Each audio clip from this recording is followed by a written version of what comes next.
As histórias antigas são como cicatrizes no corpo da gente. Mesmo quando a gente já nem lembra direito da dor, a marca fica ali, contando o que a boca às vezes quer calar. Tenho 83 anos nas costas, já vivi mais do que devia, e se Deus me conservou viva até hoje, deve ter suas razões. Será que é para dar esse testemunho? Será que é para ensinar alguma coisa para os mais novos?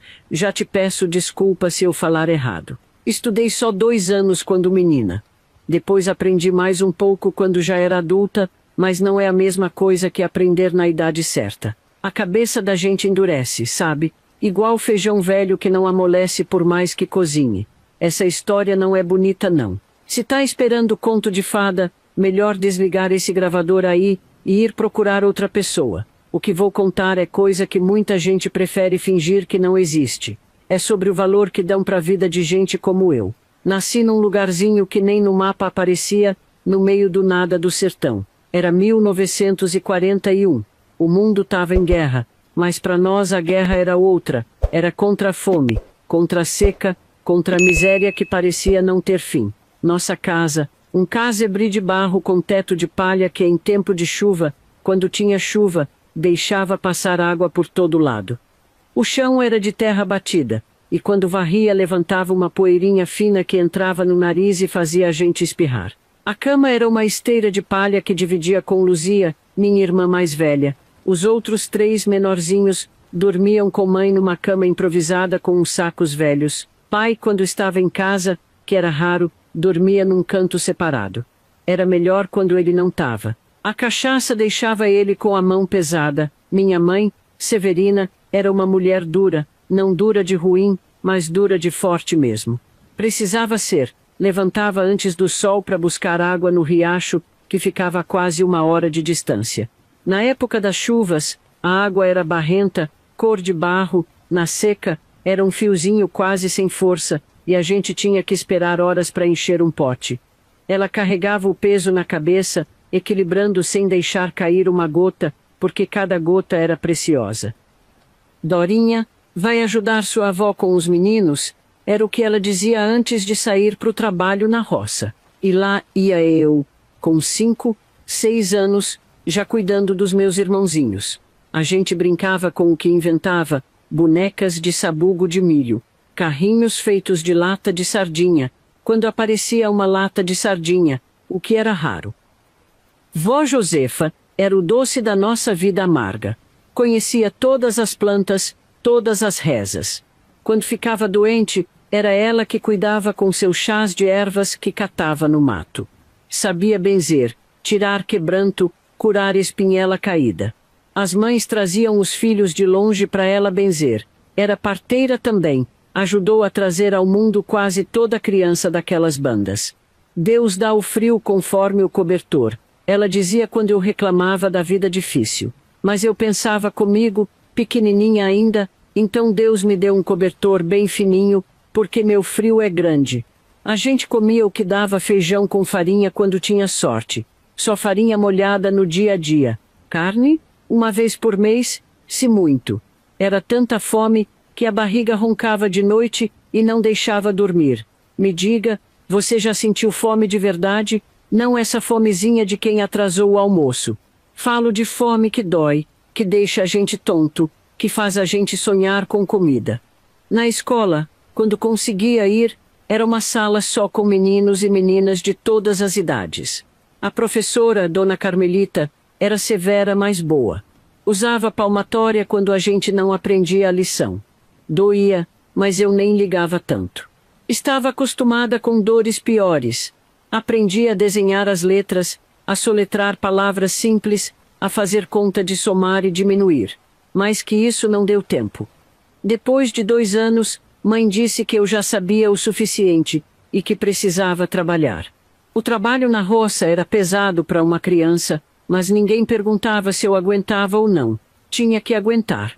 O sol queimava a pele, deixava ela rachada. As mãos criavam calo em cima de calo. Plantava feijão, milho, mandioca, o que desse para crescer naquela terra ingrata. Na colheita, se fosse boa, a gente separava um pouco para comer e o resto ia para o dono da terra. A gente nunca teve um pedaço de chão que fosse nosso. Pai trabalhava cortando cana quando era tempo, mas o que ganhava gastava na cachaça antes de chegar em casa. Voltava cambaleando, fedendo a álcool de cana, e era melhor ficar longe dele nessas horas. Mãe fingia que não via quando ele batia na gente. Ela própria apanhava calada. Homem é assim mesmo, dizia a avó Josefa, tem que saber levar. Eu jurava para mim mesma que nunca ia deixar homem nenhum me bater quando crescesse, mas a vida ensina que nem sempre a gente pode escolher. Olhando agora, do alto dos meus 83 anos, vejo que a gente não tinha nem sonhos direito. Sonhar é luxo de quem não precisa gastar toda a energia só para se manter vivo. Mas eu tinha um sonhozinho guardado, queria ser costureira. Achava bonito os vestidos das moças ricas que às vezes passavam pela estrada. Como seria poder fazer roupa bonita, não ter que usar saco de farinha remendado? Deus tem um jeito esquisito de atender os pedidos da gente, não tem? Eu queria sair daquela vida. E saí. Mas de um jeito que nem nos meus piores pesadelos eu tinha imaginado. Oh, minha filha, pega um cafezinho. Faz um rapidinho. Café é uma das poucas regalias que eu me dou. Gosto forte, com um tiquinho de açúcar só. Antigamente, a gente torrava o café em casa, num tacho. O cheiro enchia tudo. Era uma festa. Hoje compro já pronto. Desses de pacote mesmo. E como tá caro, né? Aqui tá os olhos da cara. Mas deixa eu continuar proseando com você. Foi em 47 que a grande seca chegou. Parecia que o céu tinha fechado a torneira de vez. Primeiro secou o riacho, onde a gente pegava água. Depois foram as plantas morrendo, uma por uma. A terra rachou, feito lábio de gente com sede. Os bichos começaram a morrer, primeiro as galinhas, depois as cabras dos vizinhos. A fome, que já era nossa conhecida, virou uma presença constante, uma sombra que não largava da gente. Jacinto, meu irmãozinho de 3 anos, foi o primeiro a adoecer. Um dia amanheceu com febre alta, os olhinhos fundos, a barriguinha inchada. Vó Josefa fez todos os chás que conhecia, mas nada adiantou. É desinteria, ela dizia. A água tá ruim. A água que a gente conseguia era de um poço cada vez mais fundo, onde todo mundo da região ia buscar. Barrenta, salobra, mas era o que tinha. Ferver, com quê? Lenha também estava difícil de achar. Em 3 dias, o Jacinto se foi. Lembro dele gemendo de dor, pedindo água, a mãozinha quente segurando meu dedo, não tinha remédio, não tinha doutor, não tinha nada. Só a reza da avó e o choro abafado da mãe. Deus quis assim, falou vó Josefa. É menos uma boca para alimentar, disse meu pai, quando chegou bêbado em casa, e soube. Homem maldito. Mãe deu um tapa na cara dele que fez escorrer sangue pelo canto da boca. Foi a única vez que vi ela revidar. Depois voltou a ser a mesma mulher calada e dura. Enterramos Jacinto no quintal mesmo, debaixo de um pé de juazeiro. Não tinha caixão. Embrulhamos o corpinho num pedaço de lençol velho. Vó Josefa vendeu o terço dela, a única coisa de valor que tinha, para comprar remédio para o menino. Não adiantou nada e ela ficou sem o terço que tinha sido da mãe dela. Não demorou muito, foi a vez do Toninho, de 5 anos. Ele foi definhando aos poucos. Não era doença que pegava como o Jacinto. Era fome mesmo. Ele foi ficando magrinho, magrinho, os ossos aparecendo debaixo da pele, parecendo um passarinho caído do ninho. Os olhos grandes demais pro rosto miúdo. Um dia simplesmente não acordou mais. Acho que o corpo cansou de lutar. Agora ele tá com os anjos, num lugar onde não falta comida, disse vó Josefa, mas eu via nos olhos dela que nem ela acreditava muito nisso. Pai já nem aparecia em casa nessa época. Mãe trabalhava como uma louca, de sol a sol, para conseguir um punhado de farinha pra gente comer. Às vezes ficava dias sem comer nada, guardando tudo para mim, para Luzia e pro Zezinho, que era o último dos pequenos, com 7 anos. Foi por Zezinho que mãe lutou mais. Ele era o único menino que restava. E ela dizia que homem era importante numa família, que ele ia cuidar da gente quando crescesse. Mas nem todo o esforço dela foi suficiente. Ele resistiu mais que os outros. Mas quando chegou o auge da seca, Quando o poço secou de vez e a gente tinha que andar quase um dia inteiro para buscar água numa cidadezinha próxima, ele também adoeceu. A febre veio, depois a tosse que não parava. Sangue saía quando ele tossia. É de pulmão, diagnosticou vó Josefa, com os olhos cheios d'água. Não tem jeito não, e não teve mesmo. Em uma semana, enterramos Zezinho ao lado dos irmãos, debaixo do juazeiro. 3 cruzes de madeira, 3 anjos da fome. 3 pedaços do coração da minha mãe, enterrados na terra seca. Foi depois disso que eu percebi a mudança no olhar dela. Quando olhava para mim e para Luzia, já não era do mesmo jeito. Havia algo calculista, como se estivesse sempre fazendo contas. Luzia, com 15 anos, já era moça feita. Bonita, apesar da magreza. Eu, com 13, ainda era mais menina que moça, mas já mostrava os sinais de que logo seria mulher. Essas meninas, ouvi mãe dizer um dia para vó Josefa, são o único recurso que me resta. Vó Josefa fez o sinal da cruz e saiu de perto, como se não quisesse ouvir o resto. Eu também devia ter saído, mas fiquei ali, escondida, sem entender direito o que aquilo significava. Não demorei muito para descobrir. Hoje eu entendo que desespero faz a gente pensar coisas que nunca imaginaria. Mãe viu 3 filhos morrerem de fome e doença. Sabe o que é mais triste? É que quando mãe começou a pensar em vender as filhas, isso nem era coisa tão extraordinária assim. Outras famílias já tinham feito o mesmo. Meninas sumiam da região, diziam que tinham ido trabalhar na cidade, em casa de família. Ninguém falava abertamente, mas todo mundo sabia. Era um segredo público, como tantos outros naquele lugar esquecido de Deus.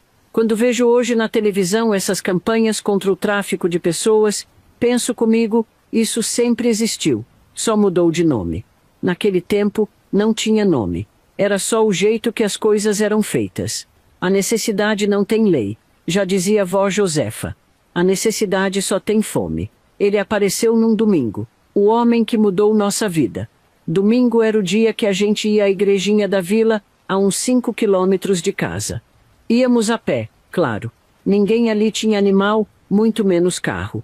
Mas nesse domingo, tinha um carro parado na frente da igreja. Um Ford preto, brilhante. Todo mundo olhava admirado. Carro era raridade por aquelas bandas. E dentro da igreja, um homem que não era de lá chamava atenção. Vestido com terno, meio surrado mas ainda assim elegante para nós, calçando sapatos de couro, coisa que pouca gente ali tinha. Joaquim era o nome dele, pelo menos foi assim que se apresentou. Falava diferente, com sotaque da capital.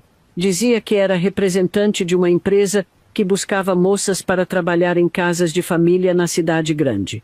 Oferecia salário, comida, moradia. Parecia um sonho. Tem que ser moça direita de boa família, que saiba trabalhar, ele explicava para as mulheres que se juntavam ao redor dele depois da missa.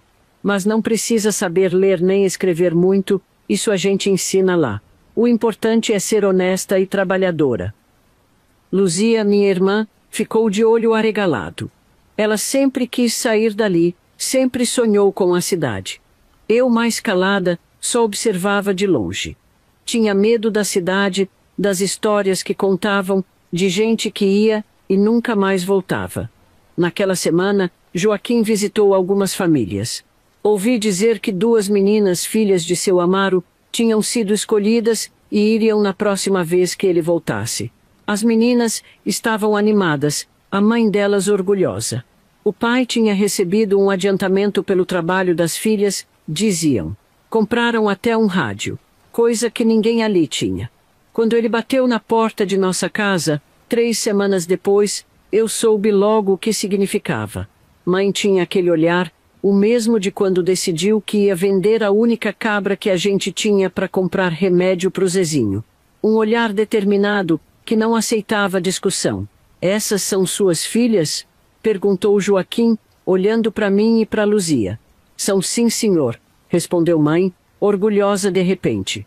Trabalhadeiras, honestas. A Luzia já sabe cozinhar de tudo, a Dorinha é boa com costura manual, aprende rápido qualquer serviço.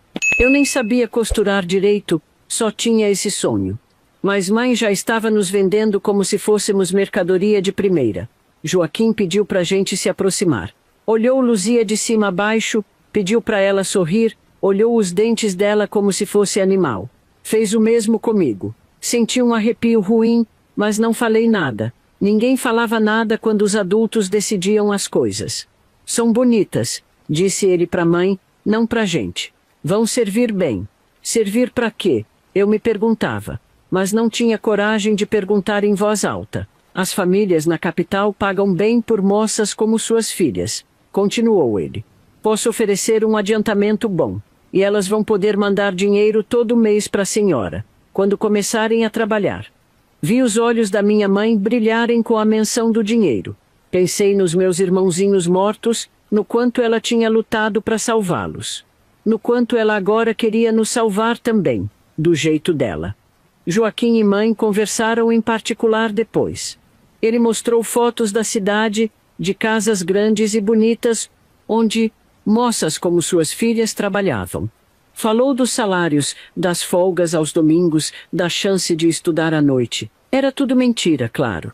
Mas a gente não sabia. A gente queria acreditar, foi vó Josefa quem desconfiou. Quando Joaquim saiu, ela puxou mãe para o canto e falou alguma coisa que não pude ouvir.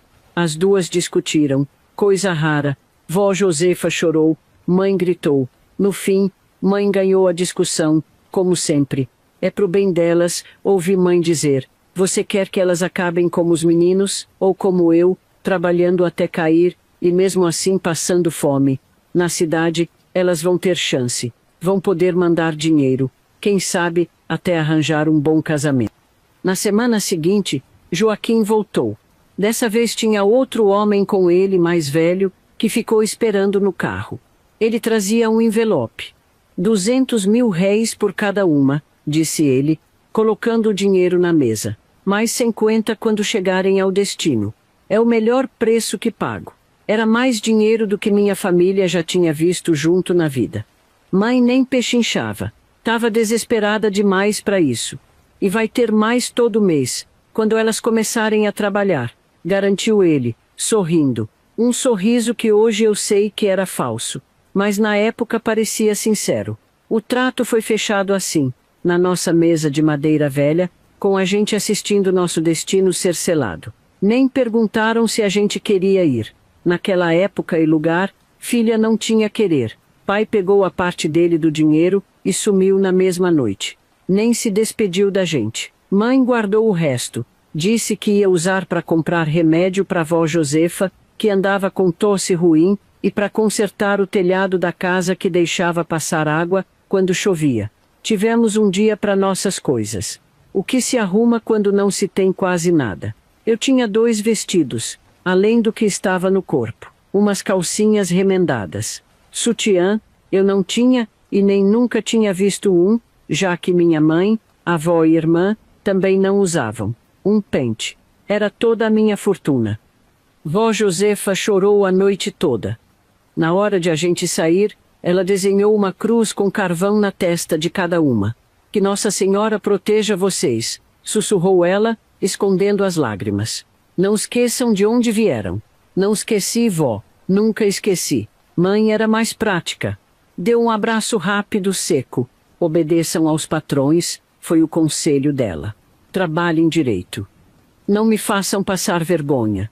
E assim, com essas palavras de despedida, entregou as 2 filhas a um desconhecido e voltou para dentro de casa, sem olhar para trás. Talvez você deve estar pensando que minha mãe era um monstro, mas não era não. Era uma mulher que a vida tinha ensinado a ser dura, a ser prática. A miséria faz isso com a gente. Tira não só a comida, mas também embota os sentimentos. Hoje eu entendo que, do jeito distorcido dela, ela achava mesmo que estava nos salvando. E quem sabe, talvez se a gente tivesse ficado, tinha morrido de fome como meus irmãos. A vida não dá certeza de nada. A gente só pode escolher entre os males que conhece, e a mãe escolheu o que parecia menor na cabeça dela. Fomos de carro. No caminho paramos em um restaurante. Eu comi até doer a barriga. Pensei nos meus irmãozinhos, em como eles teriam adorado aquela comida. Eu cheguei a ver eles na cabeça, comendo e chorando de emoção. Pensei na mãe e na avó, me sentindo quase culpada por estar comendo tão bem enquanto elas provavelmente estavam em casa com um punhadinho de farinha e rapadura. Depois do almoço, voltamos para o carro e a viagem continuou. Dormi um pouco, embalada pelo movimento. Quando acordei, o mundo lá fora tinha mudado. As casas eram diferentes, maiores. Tinha mais gente, mais carros. As estradas agora eram de asfalto, não de terra. Luzia apertava minha mão, também impressionada. Olha, Dorinha, olha aqueles prédios. Eu nunca tinha visto prédios assim, tão altos que nem dava para ver o topo direito. Pessoas vestidas com roupas que pareciam de revista. Luzes, tantas luzes quando começou a escurecer. Era outro mundo. O carro parou em frente a uma casa grande, atrás de um portão de ferro. Não era um palácio como nas fotos que Joaquim tinha mostrado. Mas ainda assim, era impressionante para quem vinha de um casebre de barro. Uma mulher apareceu na porta. Alta, de cabelo pintado de loiro, maquiagem forte. Usava um vestido justo, que mostrava as formas do corpo de um jeito que eu, criada na roça, achei escandaloso. São essas as novas? Perguntou ela a Joaquim, nos olhando como quem avalia mercadoria. Sim, Madame Laura. Essa aqui é a mais velha, Luzia, 15 anos. E essa é a irmã, Maria das Dores, 13. A mulher se aproximou, nos examinou como Joaquim tinha feito lá em casa. Mas o olhar dela era diferente, mais calculista. A mais velha vai para casa da Odete, decidiu ela. Essa mais nova fica aqui. Tem cara de santinha, os clientes vão gostar. Clientes? Que clientes? Na minha cabeça inocente, pensei que devia ser as famílias onde a gente ia trabalhar como empregada. Não, por favor, implorou Luzia, percebendo antes de mim o que estava acontecendo. Não separa a gente. Prometo que trabalho por duas, mas deixa minha irmã comigo. Cala a boca, menina, Joaquim falou seco. Não é você que decide. O adiantamento já foi pago. Agora vocês fazem o que mandam. Foi aí que a ficha começou a cair. Aquilo não era uma agência de empregos. A gente não ia trabalhar em casa de família. A gente tinha sido vendida mesmo, como escrava. Pior que escrava.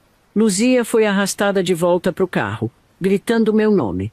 Eu tentei correr atrás, mas Madame Laura me segurou pelo braço com uma força surpreendente para uma mulher aparentemente tão elegante. Nem pense nisso, queridinha, ela disse entre dentes. Sua irmã vai para outro estabelecimento. Só isso. Vocês duas não servem para o mesmo lugar. Ela é tipo exportação. Você é mais para o mercado local.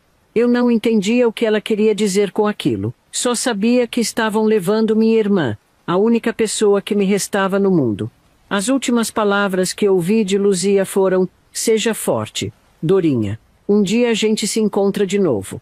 Madame Laura me levou para dentro da casa. Por fora parecia uma residência normal, elegante até. Por dentro, era outra coisa. Mulheres de roupas curtas e maquiagem forte andavam pelos corredores. Cheiro de perfume misturado com cigarro e bebida. Música tocando alto em algum lugar. Homens entrando e saindo de quartos. Bem-vinda à Casa das Rosas, queridinha, disse Madame Laura, com um sorriso que não chegava aos olhos. Seu novo lar. Primeiro dia na Casa das Rosas, e eu ainda não tinha entendido direito o que era aquele lugar. Uma moça chamada Dora foi encarregada de cuidar de mim. Ela não era muito mais velha, talvez uns 20 anos, mas já tinha os olhos vazios de quem viveu demais. Vamos dar um jeito nessa aparência de matuta, ela disse, me puxando para um quarto nos fundos. Me botaram numa banheira, primeira vez na vida que eu via uma dessas, e esfregaram meu corpo até doer. Cortaram meu cabelo, passaram cremes que cheiravam forte, pintaram minhas unhas de vermelho, me deram um vestido justo, um sapato de salto que eu mal conseguia ficar em pé. Tá parecendo um espantalho com esse vestido, riu Dora, mas a gente ensina. Todo mundo começa assim. No espelho, eu mal me reconhecia. Uma menina magricela com roupas de mulher, maquiagem pesada no rosto ainda de criança.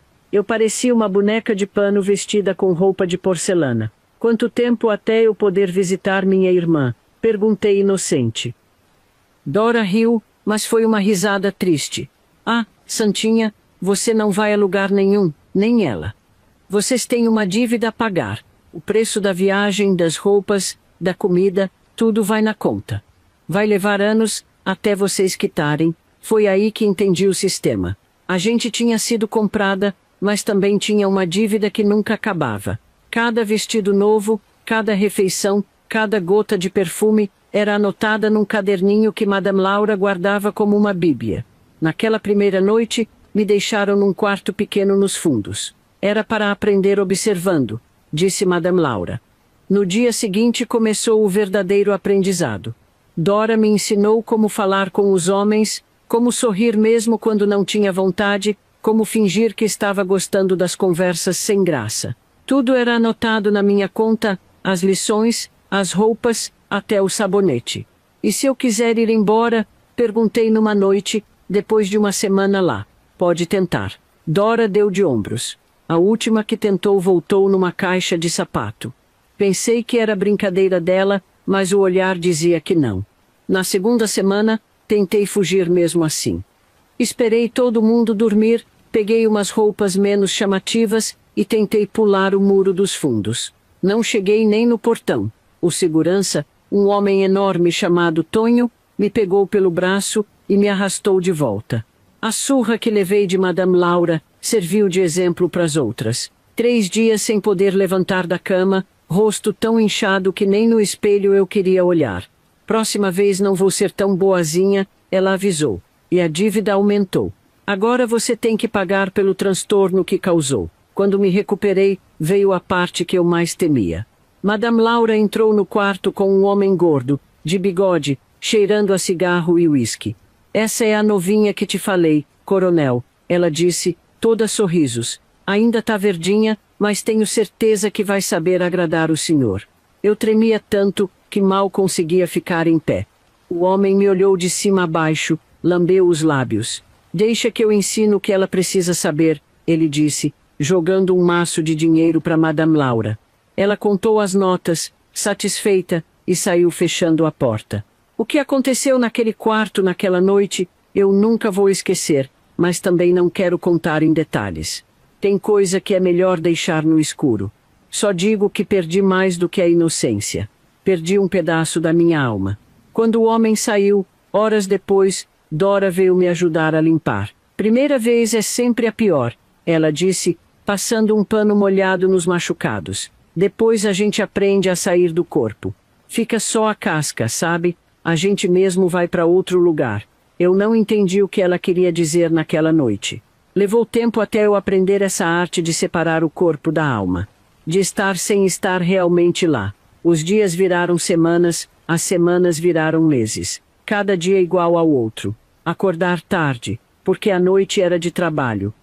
Comer o que Madame Laura permitia, não podia engordar, dizia ela. Mas isso era para as outras. Ela gostava que comia, já que era magra demais. Vestir as roupas escolhidas por ela. Sorrir para os homens que chegavam. Fingir que gostava. Aguentar a dor, o nojo, o medo. Rezar para acabar logo. Não adiantava guardar dinheiro escondido. Eles revistavam tudo, encontravam qualquer moeda que a gente tentasse esconder. Vocês só saem daqui quando eu decidir, Madame Laura repetia sempre. E eu só decido quando a dívida for paga. E adivinha, a dívida nunca acaba. Às vezes, eu chorava escondida, pensando na minha casa, na avó Josefa, até na mãe. Pensava em Luzia, onde estaria se estaria sofrendo igual. Pensava nos meus irmãozinhos mortos, e quase tinha inveja deles. Lembro de uma noite, depois de um cliente particularmente cruel ter saído, eu olhei para o teto descascado, e perguntei baixinho, meu Deus, por que o Senhor deixa isso acontecer com suas criaturas? Não veio resposta nenhuma. Só o silêncio e o barulho da música tocando na sala da frente, onde outras meninas como eu sorriam sem vontade para outros homens como aquele. E se você me pergunta como a gente aguenta, não aguenta não. A gente só não morre. É diferente. O corpo segue, mesmo quando a alma já desistiu faz tempo. É como aquelas plantas do sertão que parecem mortas na seca, mas guardam vida lá no fundo, esperando a chuva que um dia pode vir. Tem um ditado que diz no tempo passa, a dor fica. Pois no meu caso, O tempo passou e a dor virou uma companheira tão constante que eu quase nem notava mais. É como morar do lado da linha do trem. No começo o barulho não deixa dormir, depois de um tempo você nem escuta mais. Os anos foram passando na Casa das Rosas. O mundo lá fora mudava, falavam do fim da guerra, de um tal de Getúlio que voltou para o governo, de coisas que pouco importavam para quem vivia trancada naquelas paredes. O que mudava dentro da casa eram as meninas. Vinham novas, sumiam antigas. Algumas conseguiam sair quando algum homem se apaixonava e pagava a dívida delas. Outras adoeciam e desapareciam. Outras simplesmente sumiam de um dia para o outro, e ninguém perguntava para onde. Eu mudei também. Não era mais aquela menina assustada. A Dorinha ingênua do sertão tinha morrido faz tempo. No lugar dela ficou uma mulher de olhos duros, que aprendeu a sobreviver. Aprendi a negociar com os clientes. A conseguir presentes em vez de só dinheiro, que ia todo para Madame Laura. Aprendi a fazer eles gastarem mais, pedirem mais bebida que era cara, e uma parte ficava comigo. Aprendi a guardar escondido, não no quarto onde revistavam, mas em lugares que ninguém pensava em olhar. Foi nessa época que conheci Celeste. Ela chegou um dia, trazida pelo mesmo Joaquim que tinha me buscado no sertão. Vinha de outro estado, mas a história era parecida, família miserável, promessa de emprego, a mesma mentira de sempre. Diferente de muitas que chegavam, Celeste não chorou. Tinha olhos espertos, observava tudo. Na primeira noite, quando dividíamos o quarto, ela me disse baixinho: "Não vou ficar aqui muito tempo. Tô só esperando a hora certa." Eu ri, amarga. Quantas vezes já tinha ouvido isso? Todo mundo diz isso no começo. Não sou todo mundo, ela respondeu. Séria. Quer passar a vida inteira aqui? Foi a primeira vez em muito tempo que alguém me perguntava o que eu queria. Nem eu mesma me perguntava mais. Celeste e eu viramos amigas, se é que pode chamar de amizade algo nascido naquele lugar. Começamos a planejar, bem devagar. Ela era esperta, notava coisas que eu, já acostumada com a rotina, nem percebia mais. O caixa fica aberto quando tem muita gente. Madame Laura bebe demais nas festas grandes. O porteiro do turno da madrugada dorme depois das 4. Pequenos detalhes que juntos podiam significar liberdade. Enquanto isso, a vida seguia seu ritmo na Casa das Rosas. E eu tinha virado uma das minhas preferidas, o que significava clientes mais ricos, presentes melhores, mas também exigências maiores. Tinha que estar sempre bonita, sempre sorrindo, sempre disponível. Um desses clientes, seu Armando, era diferente dos outros. Homem mais velho, viúvo, vinha mais para conversar que outra coisa. Trazia chocolates finos, perfumes franceses. Me tratava quase com respeito. Você é inteligente demais para estar aqui. Ele me disse uma noite. Sabe ler? Um pouquinho, respondi. Aprendi quando criança, mas já esqueci muito. Ele começou a trazer livros, me ensinar nas horas que pagava só para conversar. Foi com ele que aprendi a ler direito, a escrever melhor, a falar sem o sotaque carregado do interior. "Por que o senhor me ajuda?" perguntei uma vez. Ele ficou quieto um tempo. Depois disse, olhando para a foto da falecida esposa, que sempre carregava: "Porque tenho uma filha da sua idade. E porque não consegui salvar minha esposa de um lugar como esse há muitos anos. Seu Armando nunca falou em me tirar dali. Talvez não tivesse dinheiro suficiente, ou talvez soubesse que Madame Laura não me venderia por preço nenhum, já que eu dava muito lucro. Mas ele me deu algo quase tão importante: conhecimento. Foi por essa época que comecei a escrever cartas para minha família. Cartas que eu nunca mandava, claro. Guardava dobradas dentro de um dos livros que seu Armando tinha me dado. Era meu jeito de manter viva a memória de quem eu tinha sido, de não deixar morrer completamente a Dorinha do sertão. Querida avó Josefa, escrevia eu, a senhora tinha razão quando chorou na nossa despedida. A cidade grande não é como prometeram. Às vezes escrevia para Luzia também, imaginando onde ela estaria, se estaria viva ainda. Uma das meninas mais velhas da casa disse que tinha ouvido falar que a casa da Odete, onde Luzia tinha sido levada, Era um lugar que mandava moças pro exterior. Sul da Europa, Argentina, quem sabe onde minha irmã poderia estar. Celeste dizia que eu precisava parar de pensar no passado. O que importa é o futuro, Dorinha. E nosso futuro não tá aqui. Ela continuava juntando informações, fazendo amizade com um entregador aqui, um motorista ali. Gente que podia ajudar quando chegasse a hora. A oportunidade veio no carnaval de 1961. Madame Laura sempre fazia uma festa grande, com muitos clientes importantes. A casa ficava cheia, a bebida corria solta. Era a noite que dava mais lucro no ano todo. É nossa chance, cochichou Celeste quando estávamos nos arrumando. Tá tudo pronto. Você pegou seu dinheiro? Eu tinha pouco guardado ao longo dos anos em lugares que nem os ratos descobriam. Estava costurado na barra de um vestido velho que ninguém ligava. Não era muito, mas era tudo que eu tinha no mundo. E se não der certo? Perguntei, o coração disparado. Aí a gente morre tentando. Ela deu de ombros. Melhor que viver assim, a não ser que você ache. Eu concordei. Não tinha mais tanto medo de morrer. Já tinha morrido um pouco a cada dia naquele lugar. A festa começou. Homens importantes, políticos, empresários, todos vinham se divertir na Casa das Rosas. Madame Laura, vestida como uma rainha, circulava entre eles, bebendo champanhe, rindo alto, escandalosa que só ela. Seu Armando não veio naquela noite. Talvez fosse melhor assim. Não queria me despedir, não saberia o que dizer. Perto das 3 da manhã, quando a festa estava no auge, Celeste me deu o sinal combinado. Era hora.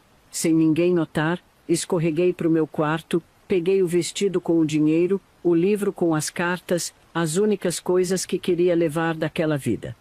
Nos encontramos na cozinha dos fundos.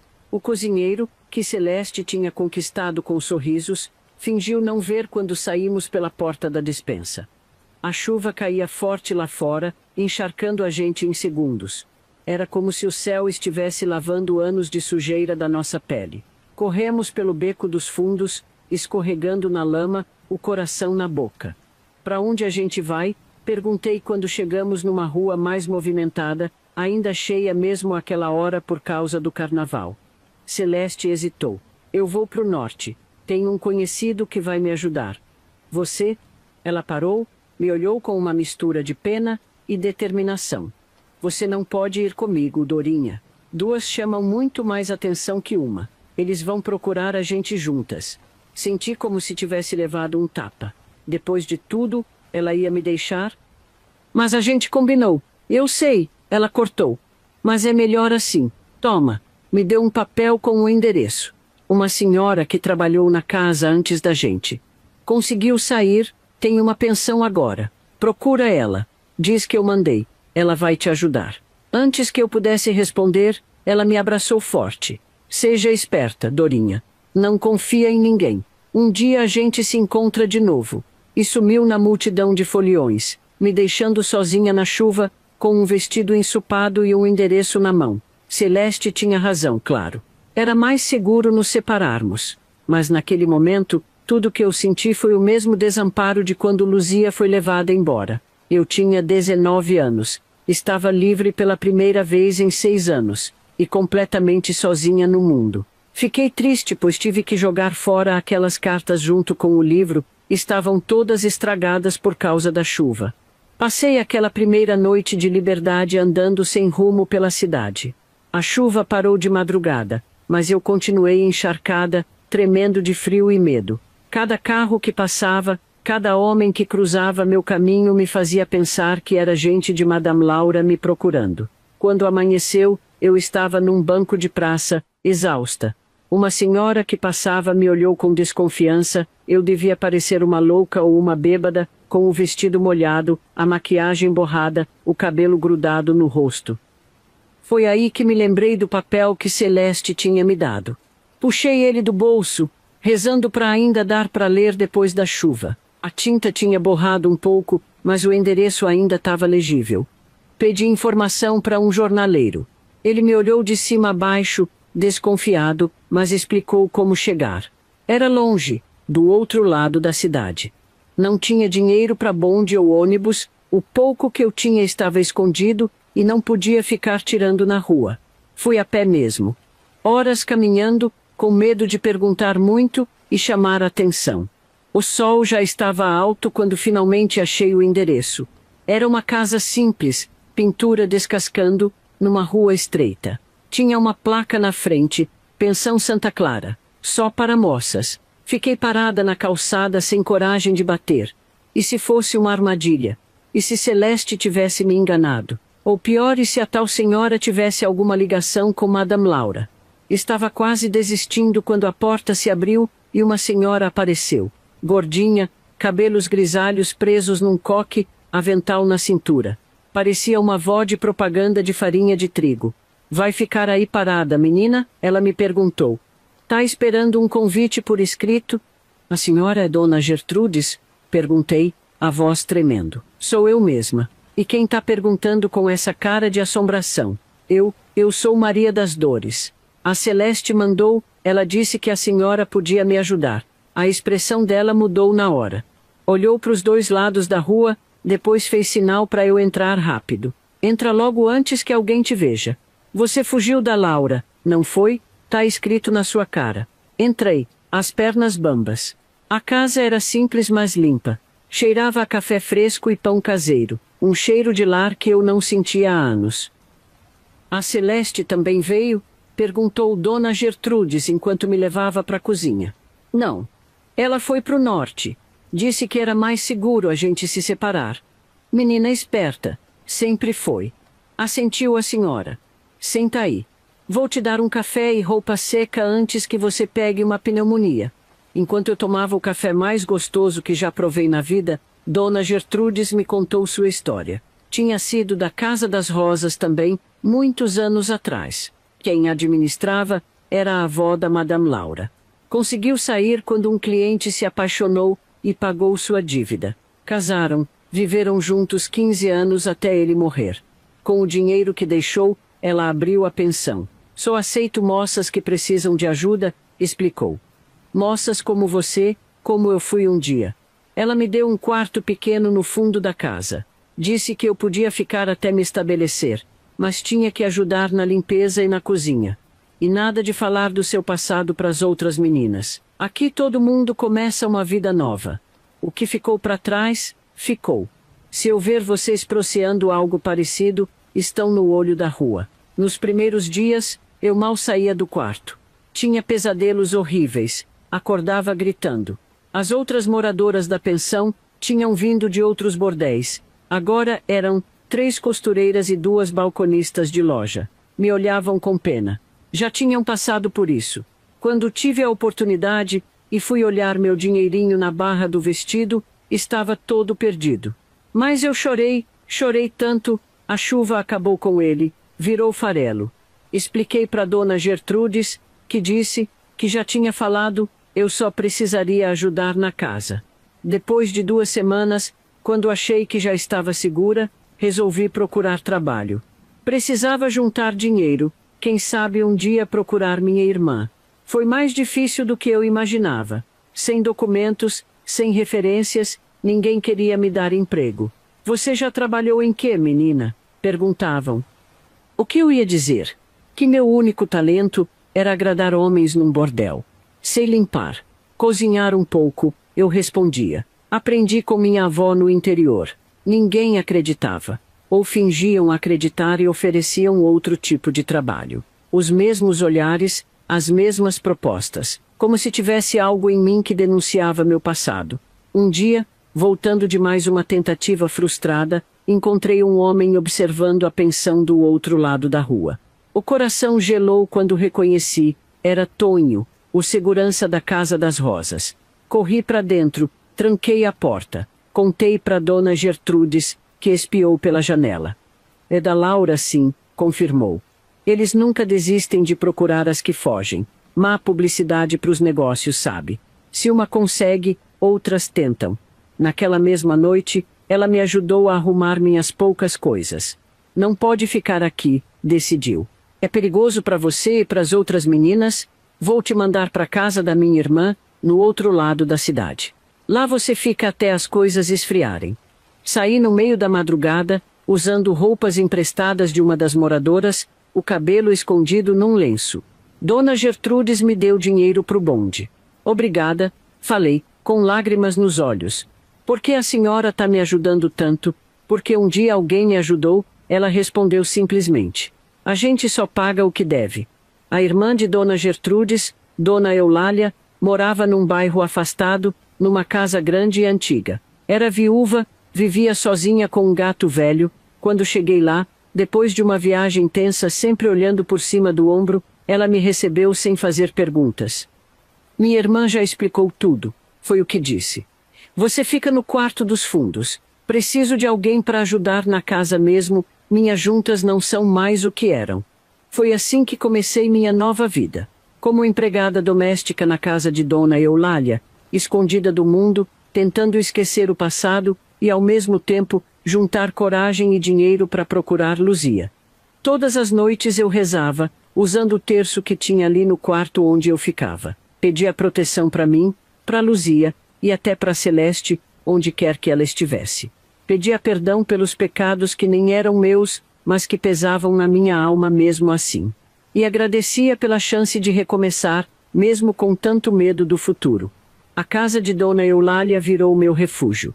Era grande, antiga, cheia de móveis escuros que eu passava horas limpando e polindo com cera de abelha. O cheiro dessa cera até hoje me lembra aqueles primeiros meses de liberdade, um cheiro gostoso de recomeço. Dona Eulália era uma senhora de respeito, viúva de um comerciante. Não era rica, mas vivia com conforto. Tinha estudado coisa rara para mulher daquela época, falava direito, lia livros, ouvia rádio todos os dias para ficar informada do mundo, como dizia. No começo, ela me tratava com distância, como se eu fosse apenas a empregada. Mas aos poucos, talvez por solidão, talvez por bondade mesmo, começou a me tratar quase como família. Maria das Dores é nome muito pesado para uma moça, ela disse um dia. Vou te chamar de Dora. E assim virei Dora, não mais a Dorinha do sertão, nem a Santinha da Casa das Rosas, mas uma nova pessoa. Dora, a moça de confiança de Dona Eulália. Eu acordava cedo, preparava o café, limpava a casa, lavava e passava roupa, fazia almoço e janta. No início, era um desastre na cozinha. No bordel a gente não cozinhava, e antes disso, na roça, mal tinha o que cozinhar. Mas Dona Eulália foi me ensinando. Não, menina, não é assim que se faz molho. Tá querendo me envenenar? Ela ralhava, mas sempre com um jeito de quem está ensinando, não humilhando. Aos poucos fui aprendendo a fazer pratos que nunca tinha nem provado antes. Bolo de fubá, canjica, frango com quiabo, até macarronada à bolonhesa, que era o prato favorito do falecido marido dela. À noite, depois que terminava meu trabalho, ela às vezes me chamava para sentar na sala e ouvir rádio com ela. Tinha uma novela que ela não perdia, O Direito de Nascer. Enquanto ouvia, costurava ou fazia tricô. Me ensinou esses trabalhos também. Moça, tem que saber fazer essas coisas, dizia. Ainda mais você que não tem estudo. Uma coisa que eu gostava muito na casa da Dona Eulália era quando a irmã dela, Dona Gertrudes, vinha visitar.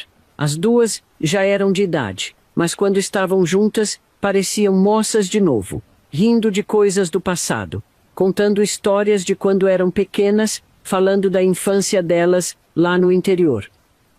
Elas sentavam na varanda depois do almoço de domingo, tomando café que eu servia com orgulho, porque já tinha aprendido a fazer do jeito que elas gostavam. Bem forte, com um tiquinho de canela. E antes de pôr para elas, eu tirava o meu, pois odiava aquela canela. Lembra quando a gente roubava a goiaba do quintal do seu Nestor? Dona Gertrudes falava, e as duas caíam na risada.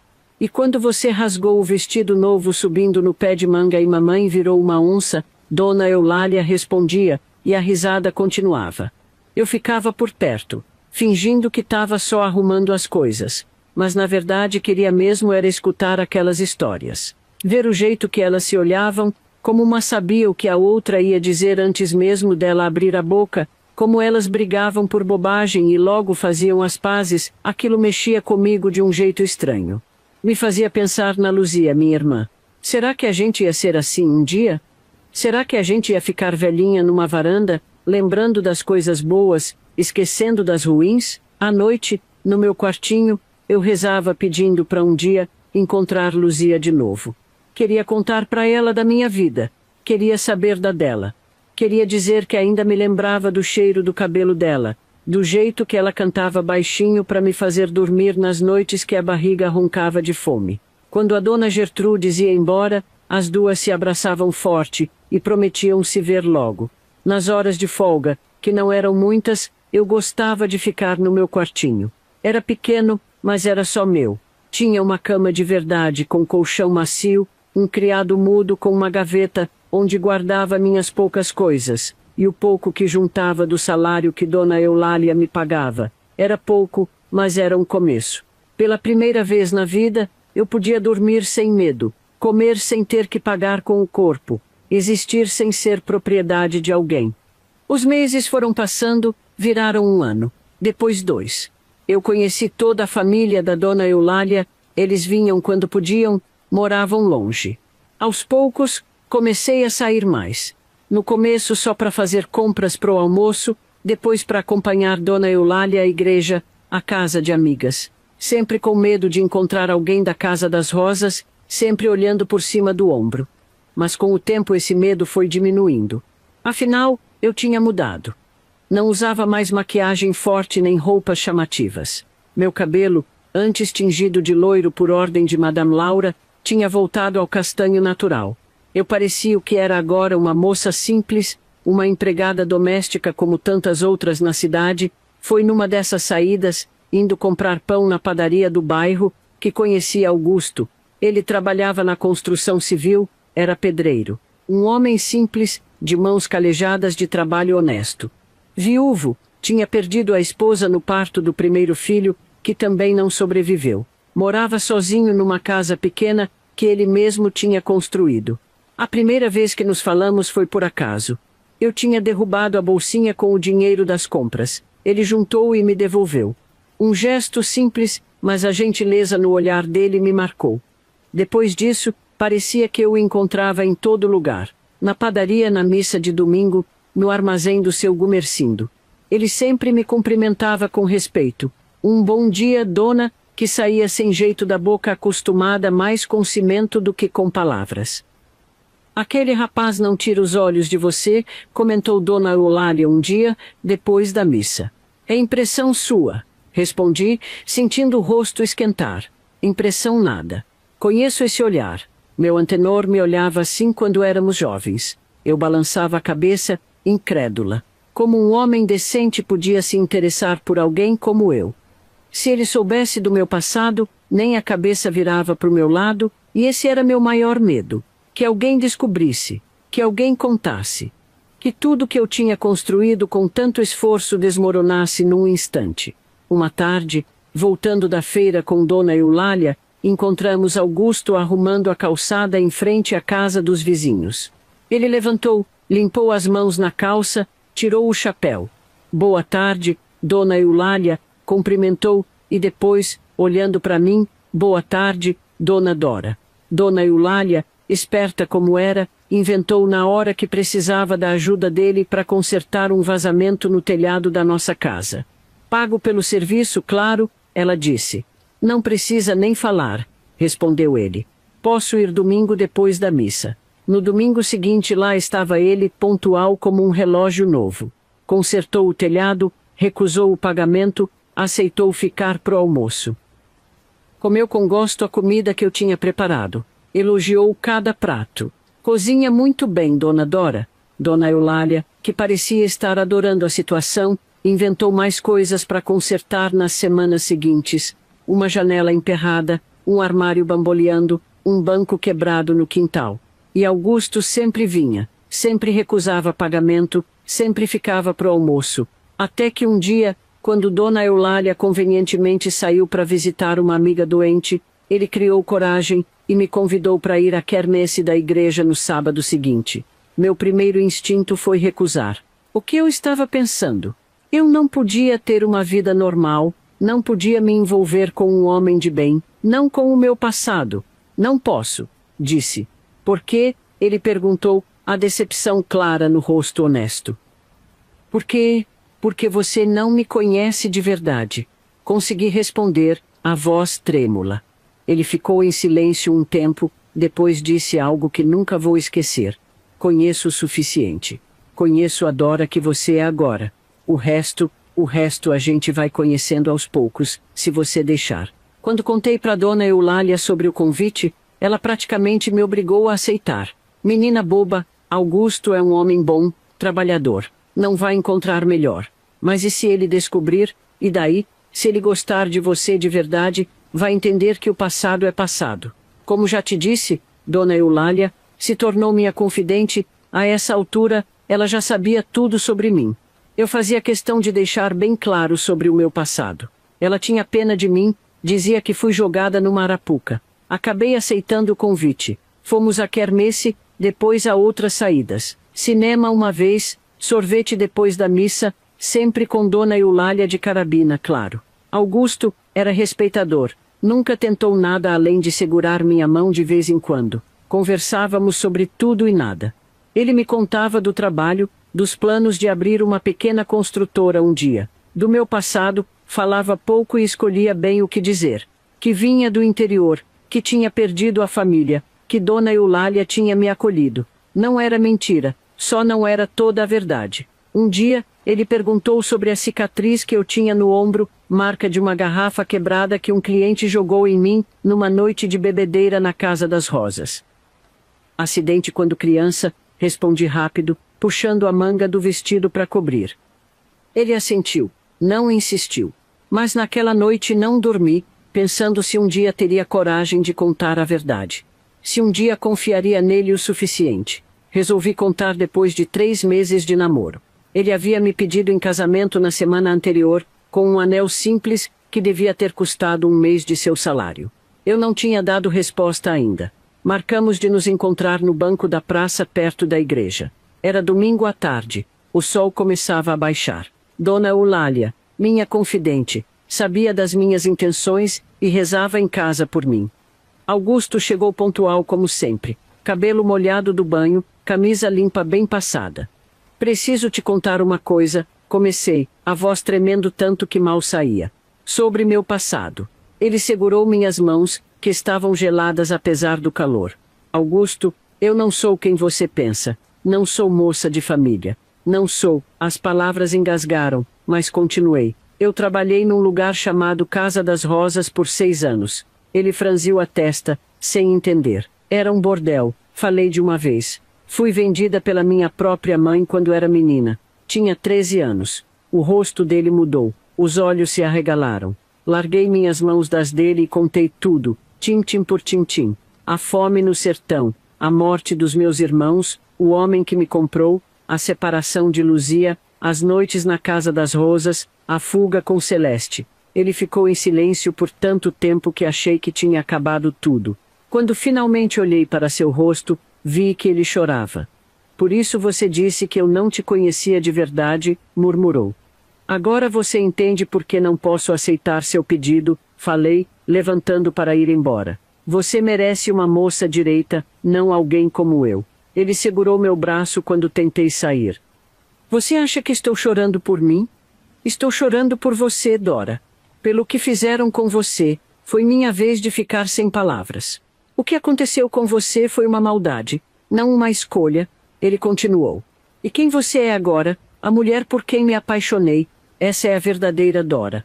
Ele ficou em silêncio por um momento, então respirou fundo. Meu pedido continua de pé. Mas entendo se você precisar de tempo.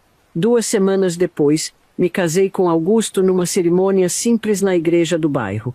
Dona Eulália foi minha madrinha. Uma noite, enquanto eu preparava o jantar para Augusto, um pensamento me veio como um susto. Percebi que ele nunca havia perguntado sobre algo que, para qualquer homem, seria natural questionar porque eu nunca tive filhos antes, depois de tantos anos com outros homens. Lembrei então das lições que Madame Laura dava às meninas novas quando chegavam à Casa das Rosas. Era parte do treinamento que nenhuma de nós jamais esquecia. Meninas, a maior desgraça que pode acontecer aqui é uma barriga, ela dizia, andando entre nós com seu perfume forte. Cliente não quer ver mulher barriguda, e criança aqui só dá prejuízo. Então prestem atenção, porque só vou ensinar uma vez. Madame Laura tinha uma caixa de madeira entalhada que guardava 7 chaves. Era herança da avó. Dentro dela, pequenos pacotinhos com ervas, raízes e folhas secas. Isso aqui é a salvação de vocês, explicava, mostrando um punhado de folhas amarronzadas. Chá de arruda, artemísia e canela. Tomem todo mês, sem falta, 3 dias seguidos depois que o sangue parar. Havia também as esponjas, pedaços de algodão embebidos em vinagre que devíamos inserir antes dos clientes chegarem. O gosto amargo na boca do chá me fazia engasgar toda vez, mas o medo de uma gravidez era maior. As mais velhas ensinavam outros métodos que Madame Laura não mencionava, lavagens com água morna e vinagre depois de cada cliente, massagens fortes no baixo ventre quando o sangue atrasava. E se alguma de vocês engravidar mesmo assim, alertava Madame Laura com olhos duros, tem a velha Vandercy do Beco do Sossego. Mas quem for lá, volta sangrando por dias. Algumas nem voltam. Ela fazia uma pausa dramática. E o custo vai todo para sua dívida, claro. Dora, a menina mais velha que me ensinava os truques da casa, me contou em segredo que havia tido uma gravidez antes de eu chegar. Madame Laura a levou pessoalmente a tal velha Vandercy. Quase morri, Dorinha. Ela sussurrou uma noite. Febre alta por semanas. Sangrei tanto que achei que ia morrer. E nunca mais pude ter filho depois disso. Eu era apenas uma menina quando cheguei lá, nem menstruava direito ainda. Quando começou a vir regularmente, Madame Laura pessoalmente me entregava o chá amargo toda lua nova. Estou te contando isso, pois quando me casei, não tomei nenhum cuidado preventivo, e dentro de 4 meses depois de casada, descobri que estava esperando um filho. A alegria de Augusto não tinha tamanho, já falava em nomes, em planos, em como seria o quarto da criança na pequena casa que alugamos. Ele tinha um medo sim, pois afinal, a primeira esposa dele, a Ângela, faleceu na hora do parto, inclusive seu filhinho. Para mim, era uma mistura de alegria e medo.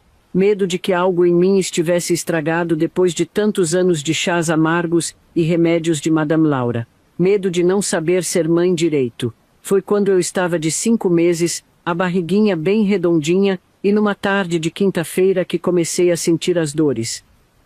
Primeiro achei que era normal. Dona Eulália tinha me explicado que a barriga estica e dói às vezes. Mas então veio o sangue, muito sangue. Augusto me carregou no colo até a casa de Dona Filomena, a parteira do bairro. Ela fez o que pôde, mas já era tarde. Era uma menina, disse ela, enquanto Augusto esperava do lado de fora, pequenininha demais para viver fora do ventre. Quando me mostraram o corpinho enrolado num paninho branco, tão minúsculo, tão perfeito, os dedinhos já formados, o narizinho de boneca, algo em mim se rompeu de vez. O choro que veio não era só pela minha filha que não viveria. Era por tudo, pelos meus irmãos mortos de fome, pela infância roubada, por Luzia que nunca mais vi. A tristeza me consumiu naquele tempo. Augusto e eu enterramos nossa filha, que chamamos de Maria da Luz, num cantinho do cemitério local. Ele plantou uma roseira branca sobre o túmulo. Os anos passaram. Augusto prosperou na construtora onde trabalhava, assumindo projetos maiores. Logo pudemos comprar nossa própria casa. Precisamos mudar de cidade, por causa do trabalho do meu marido. Eu descobri um talento para costura, um sonho antigo que você bem sabe. Fiz curso e tudo, de corte e costura, e comecei a fazer roupas sob encomenda. Quando engravidei novamente, 5 anos depois, o medo voltou, mas dessa vez nossa filha, Cecília, nasceu forte e saudável. Foi Cecília que, sem saber, me deu coragem de fazer o que eu já adiava há anos, procurar por Luzia. Com dinheiro guardado e o apoio de Augusto, voltei à cidade onde ficava a Casa das Rosas. O lugar tinha mudado muito. A casa agora era uma pensão familiar. Ninguém ali conhecia Madame Laura ou sabia do antigo bordel. Foi através de Dona Gertrudes, que ainda mantinha sua pensão para moças, que descobri algo sobre Luzia. Ela foi mandada para a casa de Odete, no litoral, contou Dona Gertrudes. Soube que morreu no parto do primeiro filho, faz uns 3 anos. A menina foi para o orfanato Santa Clara. Meu coração despedaçou. Minha irmã, meu Deus, eu mal podia acreditar. Luzia, que prometeu nos reencontrarmos um dia, tinha partido para sempre. Naquela noite sonhei que eu e Luzia estávamos velhinhas, sentadas numa varanda parecida com a da dona Eulália, tomando café e rindo de coisas que só a gente entendia. No sonho, a dor tinha ficado para trás, só o amor de irmã tinha sobrevivido. Acordei arrasada. Eu nunca ia encontrar minha irmã de novo. No dia seguinte, fui ao orfanato Santa Clara. Era um prédio cinzento, cercado por muros altos. Expliquei à Madre Superiora que buscava a filha de minha irmã falecida. Temos uma menina chamada Luz, disse ela, consultando os registros. Chegou aqui com poucos dias de vida. A mãe morreu no parto, o pai é desconhecido. Quando trouxeram a menina, meu coração parou. Era Luzia em miniatura, os mesmos olhos grandes, o mesmo jeito de inclinar a cabeça. Tinha 3 anos e quase não falava. Ninguém a havia querido adotar até então. Ela é quietinha demais, explicou a freira. As famílias preferem crianças mais sorridentes. 3 meses de burocracia depois, levamos Luz para casa. Ela cuidava com tanto carinho da Cecília, que foram se tornando inseparáveis. Ver as duas brincando juntas me fazia pensar em mim e Luzia, tantos anos atrás, fazendo bonecas de sabugo de milho no quintal de terra. Quando Luz completou 5 anos e Cecília fez 2, Augusto e eu decidimos voltar ao sertão. Eu precisava fechar aquele ciclo, me despedir do passado de vez. A viagem foi longa. A paisagem árida, os mandacarus pontilhando o horizonte, tudo parecia menor do que na minha memória. Quando chegamos ao povoado onde nasci, quase não reconheci o lugar. Tinha agora uma escola nova, algumas casas de alvenaria entre os casebres de barro. A casa da minha infância já não existia. No lugar dela, apenas os restos de um alicerce tomado pelo mato. O juazeiro onde enterramos meus irmãos ainda estava lá, mais alto e frondoso. Ah, como aquilo me doeu, mais essa ainda. Minha mãezinha e avó já não estavam mais vivas. Ficamos sabendo, perguntando, aqui e ali, o meu maior medo se concretizou. No pequeno cemitério local, encontrei as cruzes simples com os nomes de minha mãe e de vó Josefa. Tinham morrido com alguns meses de diferença, 5 anos antes. Ninguém soube me dizer de que, apenas que definharam aos poucos. Sentei ali entre aqueles túmulos, com minhas filhas brincando à sombra de uma árvore próxima, e chorei. Chorei por tudo que foi e pelo que poderia ter sido. Pela menina que fui, pela mulher que me tornei. Augusto se aproximou, pousou a mão em meu ombro. Vamos para casa, Dora. Olhei uma última vez para as cruzes, para o juazeiro ao longe, para o céu azul imenso do sertão. Vamos, respondi, pegando suas mãos calejadas de trabalho honesto. Nossa vida está esperando. No caminho de volta para nossa cidade, para nossa casa, para nossa vida reconstruída, eu finalmente entendi o que vó Josefa queria dizer com Deus dá o frio conforme o cobertor. Meu cobertor agora era quente e acolhedor, feito de amor, de perdão, de segundas chances. Os anos foram passando como as águas de um rio, às vezes calmas, às vezes turbulentas, mas sempre indo para frente. Augusto e eu criamos nossas filhas, Luz e Cecília, com todo o amor que eu e Luzia sonhamos quando éramos pequena. Nossa casa, antes apertada, foi crescendo junto com nossa família. 2 anos depois de a gente voltar do sertão, Deus abençoou a gente com nosso primeiro filho homem, que chamamos de Simar, homenagem para o avô de Augusto. 3 anos depois, veio o caçula, João. Minha volta, pro passado cutucou Augusto a mexer no dele também. Ele não conversava com o pai fazia mais de 10 anos, uma briga por causa de um terreno herdado, separou os dois antes mesmo de eu conhecer ele. Um dia, sem avisar, Augusto chegou em casa e falou, acho que tá na hora de visitar o pai. Fomos todos juntos para a cidadezinha onde Augusto nasceu. No começo foi difícil, cheio de silêncio pesado e olhares desconfiados.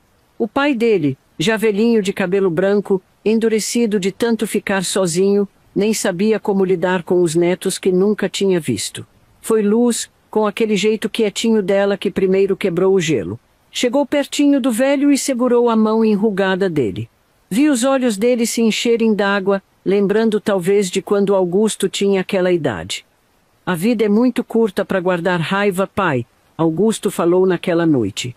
A Dora me ensinou isso. Depois desse dia, a família voltou a se juntar. O pai de Augusto, viúvo há anos, acabou vindo morar com a gente quando ficou mais velho.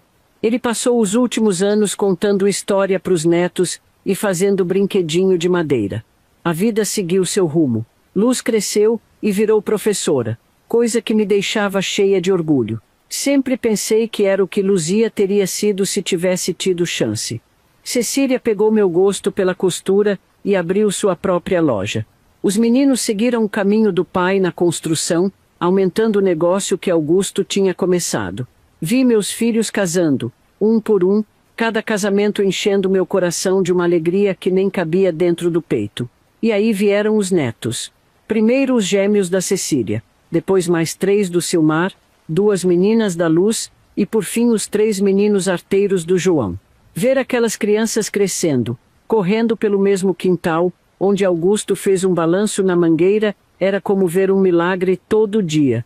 Eles nunca passaram fome, nem medo, nem foram largados. Eram amados, protegidos, tinham sonhos e chances de melhorar de vida. Hoje, com 83 anos nas costas, com rugas que contam histórias e mãos que trabalharam muito, vejo bisnetos correndo no mesmo quintal. Augusto se foi faz 3 anos, 61 de casados. Sinto falta dele todo santo dia, mas vejo pedaços dele em cada filho, cada neto, cada bisneto. É essa história que conto para as minhas netas e bisnetas. Não falo tudo o que aconteceu de ruim, mas o suficiente para elas saberem que não importa quanto difícil seja o começo, sempre dá para escrever um final diferente para nossa história. Minha filha, não esquece de conferir o livrinho 100 chás das avós para diversos males, que o pessoal do canal preparou com tanto carinho para vocês. São receitas maravilhosas, para você e toda a sua família. Tem chá para dor de barriga, para gripe, para acalmar, para dormir melhor, tudo natural, do jeito que nossos antepassados faziam. O pessoal trabalhou muito para reunir todas essas receitas, fazer as ilustrações das ervas e explicar direitinho os benefícios, o modo de preparo, como se a própria vovó estivesse lendo para você. Quando você compra, além de ter acesso a esse conhecimento tão precioso, ainda mostra o seu apoio ao canal. Caso queira conhecer, basta clicar no primeiro link fixado, logo aí no primeiro comentário. Que Deus abençoe você e sua família.